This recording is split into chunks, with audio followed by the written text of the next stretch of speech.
Hello, everyone, and welcome to another episode of The Gateway, brought to you by the Northern Illinois University College of Business, where your future is without boundaries and our approach is too. I'm joined, as always, with my incredible co-host, Dr. Biagio Palese. Biagio, Ciao, welcome. ciao a tutti. Welcome to this episode. Thanks for being here. Now, today's episode, what's real here and out there? I'm just personally over the moon to have Arwen Hubbard, an ecologist and space science educator, with us today.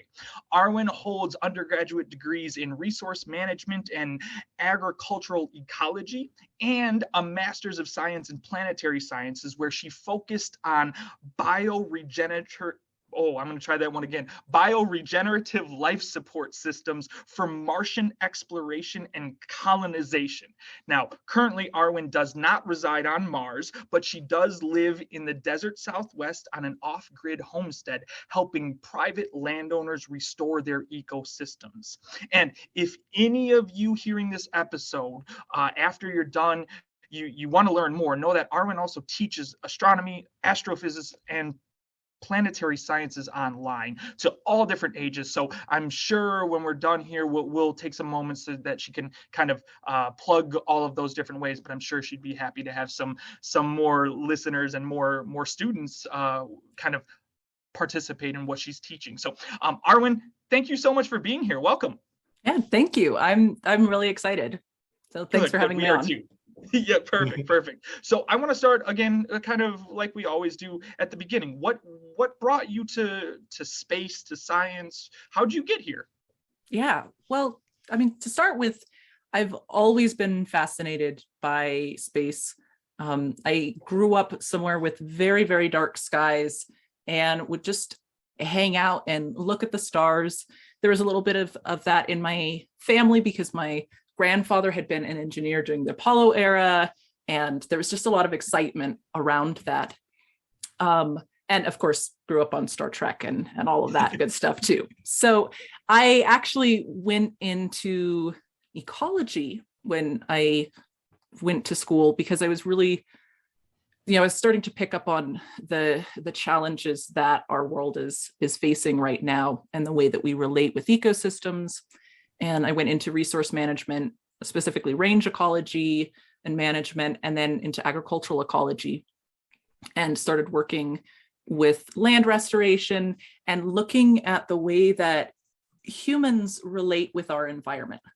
And that's something I've always been interested in, is the systems and the main way that we interact with the rest of the world. Now, we're still part of the world, but is really with our land management and agriculture. Right? We can talk about all these other things that we do, but looking at how we grow our food, how we produce our resources, that's where it's really at. And then I became interested I already was interested in space, but I really was interested in the bigger picture, right? So I first started with range and went, okay, but range is just one way that we relate with systems. Let's talk about the whole thing. So I wanted to look at ecosystems, and then said, wait a second, Earth is just part of an even larger system. Earth, when we like to talk about like, oh, space and nature is two different things. Like, no, like Earth is just part of part of the solar system, which is part of the galactic system. And there's this bigger picture going on. So I was really interested in the planetary sciences from that systems thinking perspective. And a lot of people go into planetary science from geology, from physics, but I was coming in from the biology side. And then I'm absolutely fascinated with space exploration and humans spreading, right? I think that's just amazing and interesting. But coming from the ecology background, I went, wait a second, we're not going to be able to do this from a purely chemical and mechanical perspective, because we come from this really complex system. We're just even starting to learn about how connected our bodies are with everybody else, right? You think about how many cells in our own body are actually human cells versus bacterial cells, other microbes, what we breathe, what we eat, our health, all of these are connected with a larger system. And if we're going to go somewhere else, we can't just go alone. We need to take those systems with us and kind of expand what we think of as being a human. And so that's where, with my thesis looking at, okay, if we're going to live on Mars, we need to we need all the things that, like oxygen and food and all of that. Mm-hmm. But how do we do that in a way that is going to be most efficient, and that we're not going to miss out on the stuff that we have here on Earth that we just take for granted and don't even understand yet? So how do we bring that with us in a way that's actually going to work? Wow. Yeah. Okay. So that's absolutely amazing, right? When you start to look at that, because again, I was literally going to ask you, like, what's your favorite ecosystem, right? Like, because again, I'm still looking at it in a very micro kind of point of view, even though I'm talking about something maybe like a rainforest or a desert or something that covers literally hundreds. But when you shifted that and said, oh, well, it's part of a galactic ecosystem, I'm like, oh, okay, I'm thinking way too small. Okay. Yeah. Well, I mean, just for a moment, think about look around you at your environment. Look at your hand, look at your body, do you have a potted plant, or can you look out the window and see something out there? Where do those elements come from? They're part of a larger cycle. We have to think about, what's happening with the stars. How do we go from, the belly of a star to being on a planet? And then that planet like is assembling itself into little pieces that like move around and think about themselves. So there's this much larger cycle going on, which is just so much fun to think about. Yes. It really starts to broaden your perspective of, at least like, if I don't get the right parking spot, my problems become very trivial when you start thinking about that. Now, so go on. You mentioned Mars and kind of going there, and that's really your background, especially with ecology. Are you thinking about how to basically bring agriculture to Mars at some point, or how to find the foundation of that system? Sure. Well, you'd have to, right? If humans are going to live there and it be more than just, a cool field trip, right? Then you're going to have to bring Earth has to come with us for that. And, maybe that's going to be Earth in bubbles, then getting into terraforming is a whole nother question. I think, eventually feasible. I don't think we're anywhere near being able to do that at this point. Okay. But if we were, I think that we have to stop thinking about ourselves as little simple machines, right? And thinking about humans as ecosystems ourselves, and then part of larger ecosystems. Because if you're going to go there, you have to eat, right? Yeah. How are you going to eat? You have to breathe. Okay. You have to have resources to make things with. We could just keep going on and think about everything that we interact with in our daily lives that comes back to, we get it from our planet. It's part of the planet. And how do we get it from our planet? Mars, luckily, is almost a twin to Earth in so many ways, right? It's got all the elements that we need. It's got really close day-night cycles, seasonal cycles, all those things. Like, it's way easier to try and do it with Mars than, say, try and do a space station or go to, Europa or Titan or something like that are actually very, very different. Okay. Mars is just like a cold little version of Earth.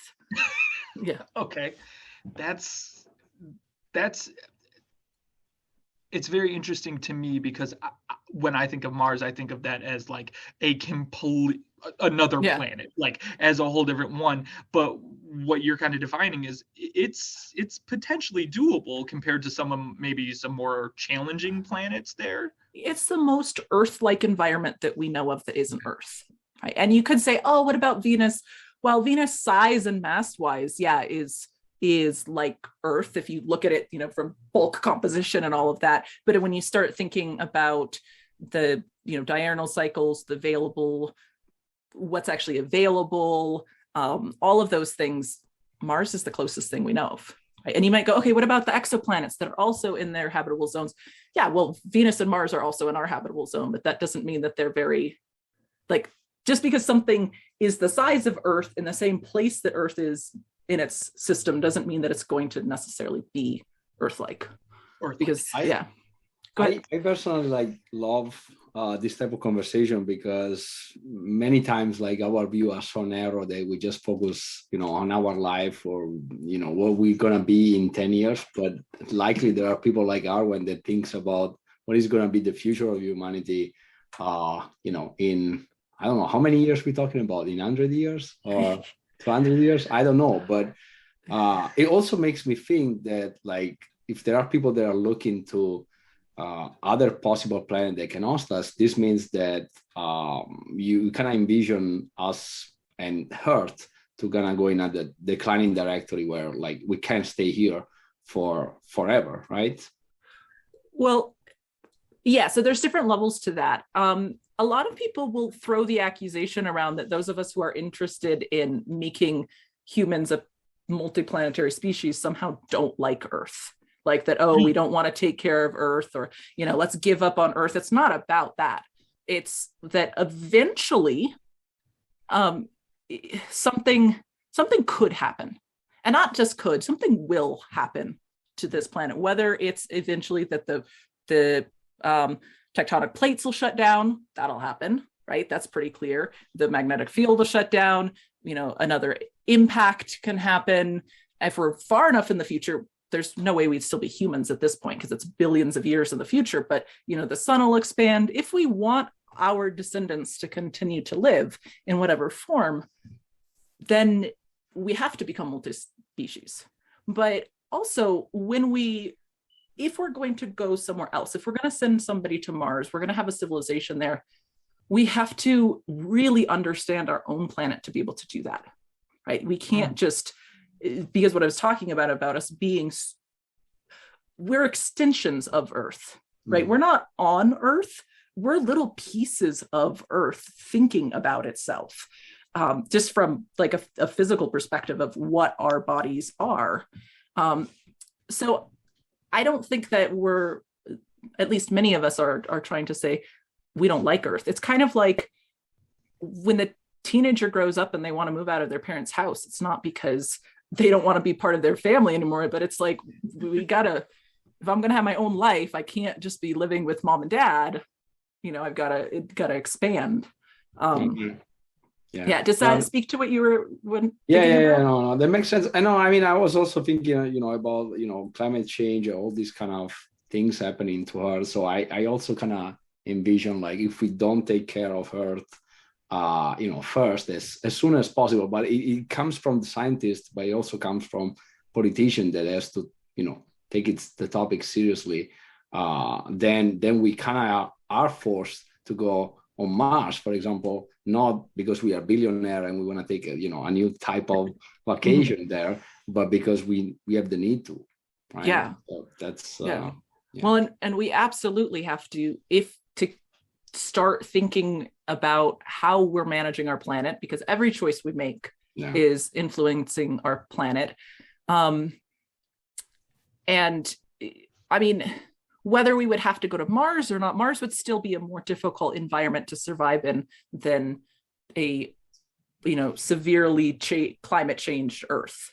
It would still, Earth still has some stuff going for it that Mars doesn't, but we'd be more likely to be able to survive in these constructed systems. Some of us, you're not going to get the population that we have to be able to survive in these constructed environments. And so I definitely think that we absolutely need to be taking care of our planet, but it's not an either or, right? Yeah. A lot of our understanding about Earth's climate comes from comparative planetology. Our understanding of how the greenhouse effect works, much of that comes from having studied Venus and realized, oh, wait, this could happen on a planet-wide level. How do we compare between these? So I think we need to be doing both, right? We need to be studying out there and in here and just seeing that they're not really separate issues. They're just different ways of approaching the same issue. So then from we both from an ecological perspective, from a planet perspective, but then as a human perspective, that a lot of our countries have been developed around capitalism and finite resources, whether it's money or gold or whatever. How do you then address some of those maybe more skeptical of going to Mars or climate change or whatever, saying this is a lot of money and you know what, there's people here we can help, or so, like I've heard that kind of saying there. What's kind of one of those things that you would address to that one? I mean, there's so many different levels Okay. to that, right? Yeah. I mean, people were saying that about the space program in the 60s, and it's a waste of money, and yet, you know, you can argue that it really fueled the environmental movement in the first place, just to get that, you know, Earthrise photo technology that we use today, like, say, you know, talking about the homestead part. You know, I live completely off grid. I'm on photovoltaics. Even though that wasn't developed specifically for the space program, that was improved because of the space program. Our understanding of how the world, of how our ecosystems, how the planet works, this is all, everything is connected, right? That a lot of that came out of the space program, and the return on investment is huge for that. So I still think it comes back to this really kind of too simplified of a way of looking at, like, oh, you can spend the money here or there, whereas I think that you can be spending it in a lot of places. And then there's also things like, you know, I have very mixed feelings about Musk. I like him in many, many ways, and other ways I'm like, whoa, dude, we live on different planets. But he's on Mars. Yeah. I mean, he's a very, very practical person, right? And you know, but if we think of something like, okay, SpaceX, the money there, he's got that money because he has the mission to achieve, in terms of things like Starlink and all of that, specifically for this mission of let's take humans to Mars. If he didn't have that mission, then he might have money from PayPal and all that weird stuff, but the SpaceX money was built in order to do this. And if he then took that, like, okay, he could use that money once to help people. And I think that we absolutely should be doing that. And that's another conversation about, you know, what we can be doing. But it's like, again, you've got to be doing all of it at once. It's like self-improvement. Let's say you're trying to get into a better situation in your life. Like, you can be working on your diet, you can be working on your sleep, you can be working on all these things. And to say, oh, I'm not going to also work on my diet while I'm working on my sleep is like, okay. Yeah. It doesn't do the full extent.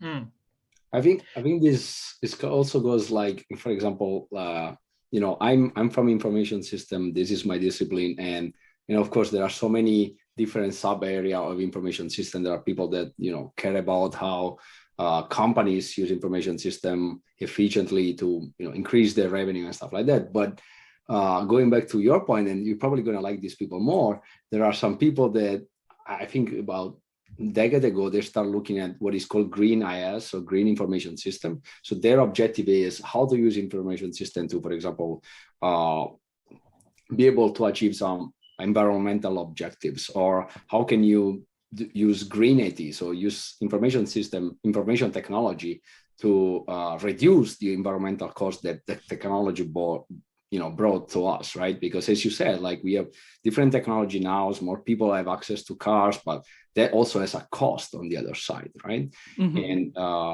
it's just neither or. It's just about try to look at the different perspective and try to do what is best and what we need to do on a daily basis. Yeah.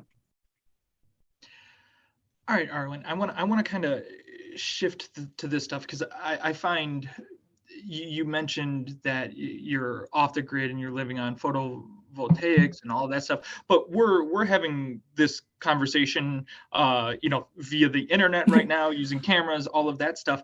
I think, and it's a complete ignorant part of me, like, I'm just not educated in that one. I always kind of think making some ecological forward decisions, or maybe, you know, green decisions means I'm not going to be able to have my coffee in the morning, and I'm not going to be able to scroll through my favorite social media or things like that. How do we address that as a society, and kind of see those things that we can shift and do both? Because you're a prime example that we can do both. Yeah. Again, there's so much. This could be its own podcast series on its own. I mean, so to start with, I think that sometimes there's this like self-sacrificing martyrship like attitude that goes along with trying to be environmentally conscious or things like that. Who's the most green? And a lot of it ends up being like all this virtue signaling. I mean, part of the decision that I made is purely economic, right? Where could I afford to buy land? Well, where I can. There's no power for like the closest power lines 10 miles. So, you know, how am I going to get power? I still want the power. But there's some of it is also just coming down to thinking about, you know, what do we value? What are the things, being really thoughtful about what are the things that matter most to me? Where am I going to put my resources? And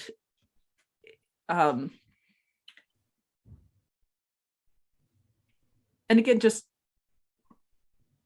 this kind of letting go sometimes of some of the busyness. At least that's for me. I don't think that that's necessarily for everybody, but not being so tied into things helps me feel a little bit more sane. Despite teaching online and, as you mentioned before, doing things like TikTok and all of that, like I actually am a little bit of a digital minimalist. Like I have times that I'm allowed to be on the screen and times that I'm not, because for me, because if I am on all the time, I go a little bit crazy and I just get all worked up and I just need a little bit of time away from that. But that's on a personal level. And I heard in your question more about us on a societal level. I don't think that it needs to be, we set up this like take care of the earth or take care of human culture. And I don't think it needs to be an either or. I think that we can try to start coming up with systems that are coming more from an abundance perspective and less of this like limited. Now that doesn't help certain people at the top, but it would help, you know, the rest of all of us. But that we can live in a way that's working with natural systems and still have a bunch of stuff. Still have enough food, still have, you know, time to be with our kids, still have our video games, our, you know, communication devices. We just have to be really careful about what the narrative being told is and whether we're buying that narrative or not. Yeah. Wow. Well, if we think about it, like, you know, people, I mean, civilization before us live without a lot of stuff that now we have and we take for granted and we think we cannot live without, right? But then it's really, as you said, it's like, okay, what is in the long run that you value and how can we use the resources just for what we really need rather than, you know, just, you know, I'm gonna buy is a new iPhone, I'm gonna just buy it just because, right? Not because I need it, but just because, you know, it's the new iPhone. And my grandmother didn't have a phone and doesn't have a phone yet. So she still lives pretty well. So I guess, yeah. Well, and a lot of us, I know things have been changing very fast, but I didn't grow up that long ago. Like the phones that we have right now are like science fiction. The idea, I mean, computers, and think about, did you have, you know, a smartphone 10 years ago? Right? Or it wasn't anything like what we have now. Maybe you had a screen, you could do a little texting and like you could kind of get on the internet. And there's some great things about them. There's some things that I think we need to work out. I think it's doing a lot of, you know, we're working out the balancing the health with that, because I think there's a lot of mental health and physical health problems with the screen. But like you're saying, human, I mean, we've done, as long as we've been human up until this now, right? Us, we're the first ones to have all of this. And we have 1.5 million years or so of being human, and all of that before we were human too. We did just fine without it. Yeah. But I like it. So I want to figure out how we can do both, because this is awesome. I mean, isn't this amazing? We're looking at each other's faces. We're talking to each other, recording this, and then it's going out to all of you listeners, wherever you are, with, you know, probably Bluetooth headphones in your ears. No wire. Like, I mean, it's all just incredible. Yeah.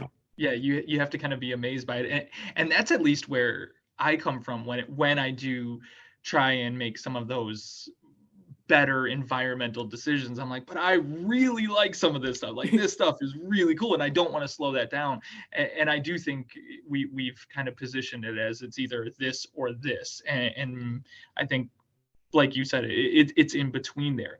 But as we were talking about planet jumping, like going to another place, not that it keeps me up at night very often, but I definitely wonder about like other civilizations. If we ever get to a point, well, the fact that we went to the moon, I think it is proof that travel is at least within a realm of possibility. And when we get into the astronomical numbers of stars and basically opportunities, when we're looking at things like the Drake equation and stuff like that, I as someone who is far more educated in that one, do you think that there are other forms of life form out there, or is that something that you're like, that's still a little too science fiction-y? Do I think so? Absolutely. I mean, I would be absolutely shocked. I would be shocked if there isn't life on most of the bodies in our solar system, frankly. We've barely even begun to look at them. At the microbe level, is that kind of what you're saying? Or, okay. Well, and maybe with the IWOWs, the internal water ocean worlds, I think it's quite likely that there's more complex life than that. Got it. But let's start by saying we do not have the evidence to say that there is, other than just the numbers, right? We found many environments that are very Earth-like. We found that the ingredients for our kind of life is all over the place, right? It's on comets, it's everywhere practically. But we've also, frankly, barely looked for life anywhere. We've done a very, very poor job of actually trying to find that life, right? So thinking about Mars, if life's on Mars right now, it's very unlikely that it's on the surface where we are, because if it's Earth-like life, it's very low pressure, extremely cold, and a high radiation environment. If there's life there, it's probably underneath the ground, or it's in the ice, it's in all these other environments, but we haven't actually looked there. Or other places like Europa, Enceladus, which could have very Earth-like environments. We've never gone underneath the ice. Now that makes sense why we haven't. It's extremely expensive. We've barely had space travel since our parents' or grandparents' generation. Now, if there was more political will, I think we could have really explored the system by now. But in terms of there being other civilizations, I mean, the universe is huge, right? Just think about, in our system, we think that there's about 250 billion stars, most of which have planets. And we can see hundreds of billions of other galaxies from Earth.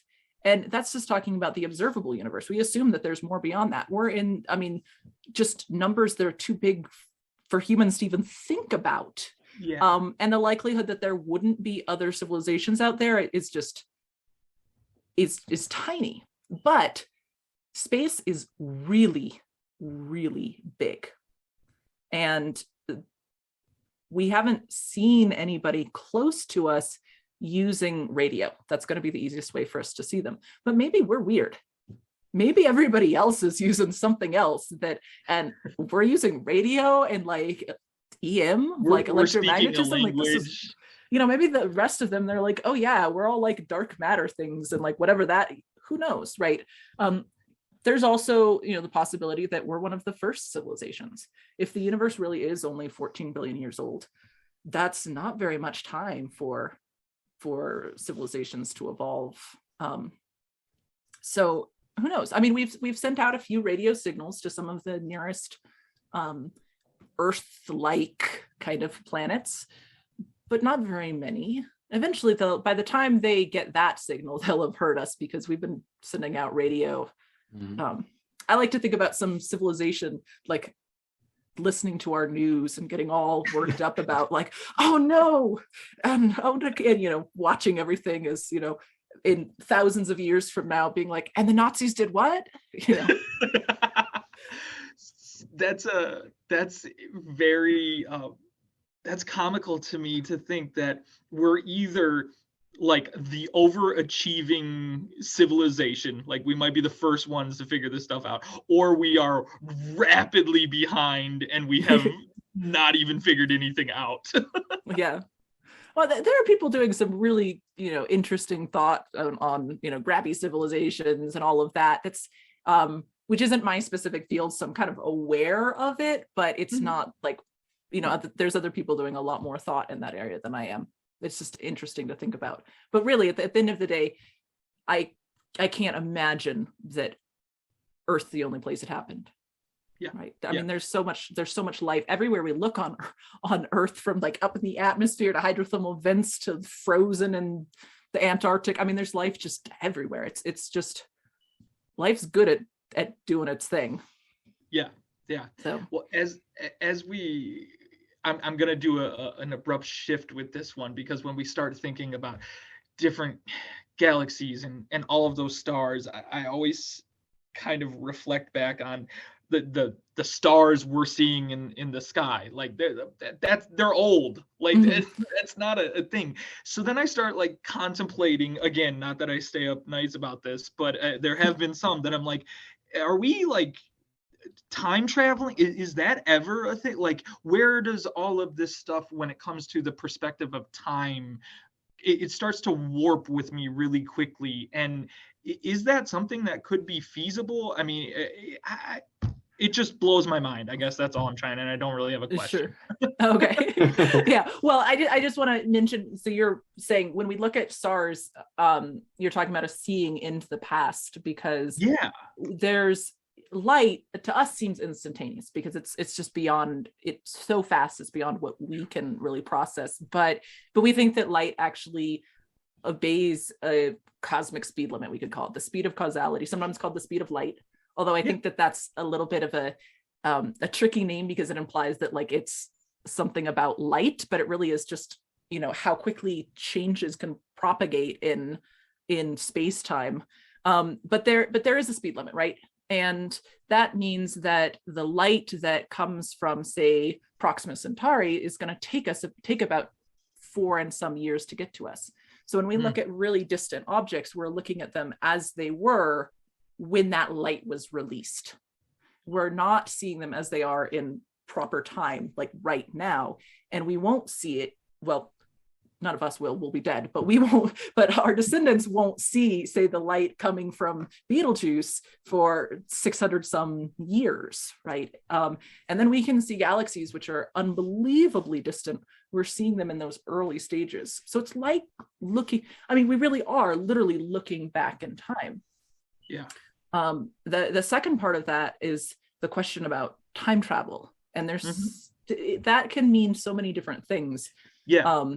So time travel in terms of experiencing time differently, that's something that is with general relativity pretty well understood. This isn't like we can get in a machine or like the TARDIS or something and just like teleport, which is really what that is, like teleport between time and space. But the way time is experienced is going to be different depending on the gravitational environment that you're in. So we're probably at different altitudes, right? How many feet above sea level are you? Ooh, Piaggio, do you know that? I literally There's more or less, right? Let's see, hold on, I'm looking. Well, I can tell you it's a lot less than me because I'm at 7,000. Yeah, right. Yeah, right? Exactly. Yeah. I'm at 7,000. So you're closer to the center of the Earth. You're deeper in that, we could imagine it, that gravity well. Time is actually running slightly slower for you than it is for me. Yeah, we're 597 feet above. Yeah, so big difference between us, right? But for us, it doesn't, I mean, that's less than the lag that we have between the video call that we don't even perceive.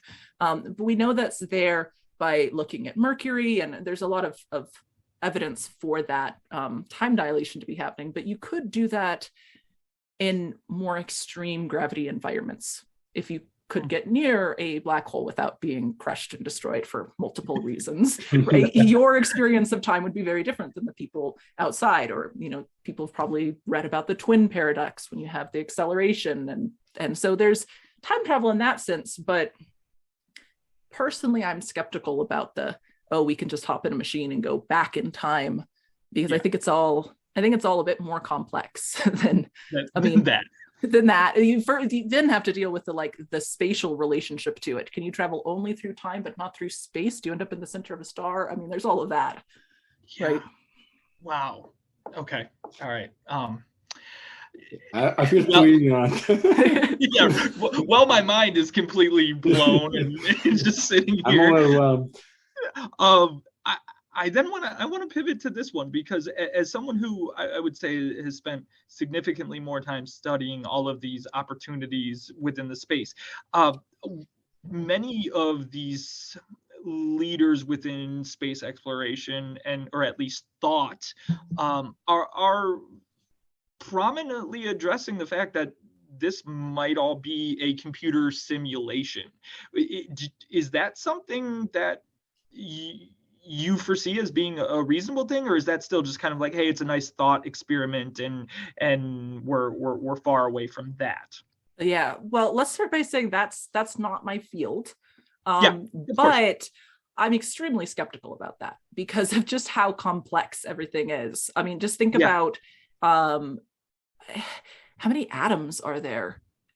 Not just in your body, but in your fingertip, right? How much information would that be? And to be able to simulate that, to me just seems just not very feasible. Even if we're getting into quantum computing and all of that, amazing cool stuff that's happening, but just the complexity of that. But also I have the question of just the why? Right? Yeah. Why would that be? Right. But the idea I think is really interesting to people because it comes down to this question of what's real and what's not real. Yeah. And we're very interested in that and sort of the value judgments we have around that. If it is a simulation, we kind of say a simulation, that's not real, it's not as valuable, does this all matter? And I kind of wonder if that's a way of people trying to handle some of that dread around the climate crisis that we're going through, and just sort of if it's not real, it doesn't count. Yeah, but you can disconnect from it a little bit. You can literally turn off the computer and be like, okay, I'm good. Yeah. Yeah. And maybe you could find cheat codes or something, right? Right. I don't know if any of you used to play Sims, but I'd play The Sims and then I'd just give them $1 million and I could build whatever house I wanted. And, that Rosebud cheat, I think I still remember. That's right. Rosebud. Yeah. Right. Yeah. And then you could just do whatever you wanted and nothing really mattered. And then you'd get bored because there wasn't any challenge anymore. But So, so I don't know, but it just seems just the scale of how much it would take to even really be able to do a simulation of just the most simple basic things, and then how would you get the rest of this? What about teletransportation? Well, actual transportation, Star Trek version, has that same problem of how do you process that much information? I'm trying to remember where it was that I saw this number, so this might not be right, but something like 1,000 trillion atoms in the human body on average, and then how much information do you need to be able to describe each one of those atoms? Right, it's going to be a lot of info. And then be able to store that information somewhere, then send that information somewhere and reconstruct. I mean, it's just, the scale of it is just boggling. There's some interesting work being done on teleportation with, photons. but we're talking about like a single photon, and we're in like, it's a totally different scale. Because I would like to be, at work, I take my break in Italy and then come back, I wouldn't mind that. Okay, but the old question is, would it still be you, or are you killed and then and just a clone of you is created? Right. Yeah. It's better the metaverse in that sense. It's much more Yeah. feasible. That one actually creeps me out a little bit. I'm a little like creeped out by the whole metaverse thing. I'm like, oh no. There's a lot of I don't know about that, and I think we're all like, okay, we'll just see. Yeah. Arwen, I want to ask if you had the opportunity to, is a two-part question, to like space exit, go to Mars, like, or Mars and then the moon, or is there one that you would say yes to and one you would say no to? Or like, if you had that opportunity to go to those places, would you like, take part in that? Like me physically? Personally? Yeah. Oh, wow. Well, okay. So I love Earth. I am super happy with like my little property here, and like I watch my birds every morning that I feed, and I have kids and a family. So it isn't really my personal dream to go live in one of these places. Would I want to go be a tourist? Like, absolutely. I would be like, over the moon to be able to visit. Going to Mars takes a much longer time than going to the moon. I would be more interested in going to Mars, if we did have that teleportation. So I'm interested in humans being multiplanetary for the sake of our species and for the future, and just the amazing spread and civilizations and culture, and also from just loving us so deeply and loving everything else that we're connected to, because everything that you can really think of on Earth that you value, every song, every poem, every person, every child, all of that all exists in this one little place, and we've got all of our eggs in one basket. So I want there to be the opportunity that if something did happen, we wouldn't lose everything that humans value, just period. But I also think the opportunity, just the amazing opportunity for our future generations of just the incredible culture and civilizations and experiences that they'll create. I want that opportunity for us, for humans, and for what we bring with us, because I think that life is amazing and precious. And even if there is a lot of life out there, it's not us. And I think that I think that the Euglena is amazing, and I want there to be more Euglenas. So yeah. Very, as I've grown as a human, these conversations around space and science specifically, very quickly, when you get past the chemistry, the physics of it, it becomes very beautiful and artistic, in a way that I think some people that maybe turn away from it automatically or very quickly don't spend that time. And I'm very grateful for the way that you kind of bring that in and very quickly say, hey, this is absolutely beautiful. Yeah. Okay. Sorry, I had a moment there. That was so cool.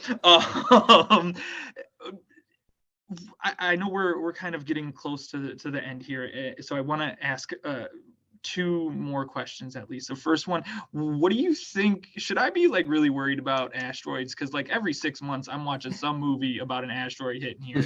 And again, like you said, I really like Earth and I like all these things. So like, is that something I need to be like really worried about, or is that just kind of like one of those things in the morning on a Sunday that I can think about and then kick out of my head?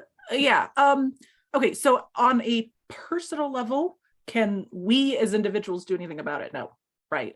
We aren't going to be able to stop it, but it is one of the greatest threats to humanity, right? That was not what I wanted to hear. Sorry. Right. But think about, there's been multiple impacts throughout history. One of the more recently recent one 66 million years ago, we're only just starting to uncover some of the types of changes that could make. And we live within our time frame in a very stable time period within the solar system's development. It's in terms of how stable orbits are, but orbits do change over time, right? We don't know that Earth's going to be in the same orbit in 2 billion years from now or something like that. But there's also most of these near Earth objects that come very close to Earth. We don't discover them until days before their nearest approach. So one of the really important jobs that our space agencies have is actually the planetary defense. It's really called that. If we know about these objects, we could potentially do something about it, right? This is maybe not going to be go send some miners up and blow it up, but there's actually we really can. In fact, the DART mission is happening right now, which is an exploration of, what could we do? And if a large enough object hits Earth, it's lights out for all of us, right? It's you can, even if you weren't where the object hits, we're looking at basically years of winter, the photosynthesis dies. I mean, our ancestors survived it once, but that doesn't mean that we're necessarily going to again. So I think it's a really, really important thing that if we did nothing else with space programs, that we absolutely need to have that. Now, is it very likely to happen within our lifetime? No, but if it did, good news. it would be, it's very unlikely to happen within our lifetime, but it could. And if it did, it would be terrible. Yeah. So, and it's not like we're not going to learn and get all kinds of other benefits from the process of learning about these objects and developing the technology to address it. That you said, hey, we don't really catch them until they're a few days away. But we don't, at which point it's too late, actually, frankly. We have to catch them when they're farther away so that we can actually, because we can't really change their orbit all that much. We can nudge their orbit, and another, a little a little change really far away makes a big shift. But when it's real close, we're just gonna all sit and enjoy dinner. Maybe we do go blow it up because but that's one of the things we've got to really try and learn about and figure out. Okay, what's the lots of little impacts versus a really big one versus what's gonna happen. So as you've kind of made allusions towards different science fiction movies and things like that throughout this whole time, what's a piece of I guess you could say fiction, science fiction, whatever, whether it's movie, book, comic book, what's something that you still pull to and enjoy? My absolute favorite science fiction would be the Mars trilogy by Kim Stanley Robinson. Nice. So Red Mars, Green Mars, Blue Mars, just fantastic. It was written a while ago, so there's definitely some updated science sense, but he just does a brilliant job. However, it is a slow read. He takes his time to carefully describe every single escarpment, and he could tell he loves that detail. And all his characters are like super brilliant super scientists who all of that, but I think it's really a great piece, and it's been very influential within the science community and those of us who are really interested in Mars in particular. Perfect. That's always, I always like to know that. And then Arwen, where can people find you and get involved with all of the wonderful things you're doing? I know you teach classes. I know you have some different social stuff. So feel free to share that now. So I teach and I teach to all different ages. I try to make this accessible to people who don't have heavy mathematical backgrounds. So if people are interested in getting involved, you don't have to basically have any math. I mean, I love the math. I think it's amazing. It's fantastic, but it is a barrier for many people, and you don't need to have it to get the concepts. Got it. So for adults, people can find me at arwenhubbard.com. So that's ARWENHUBBARD. And so I do asynchronous online classes where, you watch the recording and you do that sort of thing. For younger people, for under 18, I do a lot of teaching on a platform called OutSchool. So I teach the space sciences, and I get into some of the ecology as well, like mycology and entomology and things like that, which is really fun for the younger learners. I'm also on TikTok, which I just started recently, and it's a little overwhelming, but it's very fun. It's kind of high, trying to explain these ideas. All my videos are like 3 minutes because I talk for 5 minutes, and then I try and figure out how can I possibly edit it down to 3. But people can find me there, space_STEM, so science, technology, engineering, and mathematics. Perfect. So, yeah. Space. Yeah, definitely check that out, listeners. I've every time whenever I'm on it, I'm like, oh, Arwen's talking about something. Let me change my whole perspective in 3 minutes. So I've really enjoyed that. So thank you so much for being a part of this. I really valued this conversation, and I have a feeling that I'm gonna like tag you in the future and be like, okay, something new just happened. I need you. Please help me understand this. So definitely, I'd love that. Yeah. So, okay, perfect. Yeah. And for all of our listeners out there, thank you for tuning in to The Gateway, brought to you by NIU's College of Business. Please make sure to subscribe to The Gateway on Spotify, Apple Podcasts, or anywhere you find podcasts. So thank you all so much again for listening. Arwen, thank you so much for being here. And Biagio, as always, thank you. Yeah, thank you, Arwen. Thank you, everyone. Have a good day, everyone. Bye. Bye.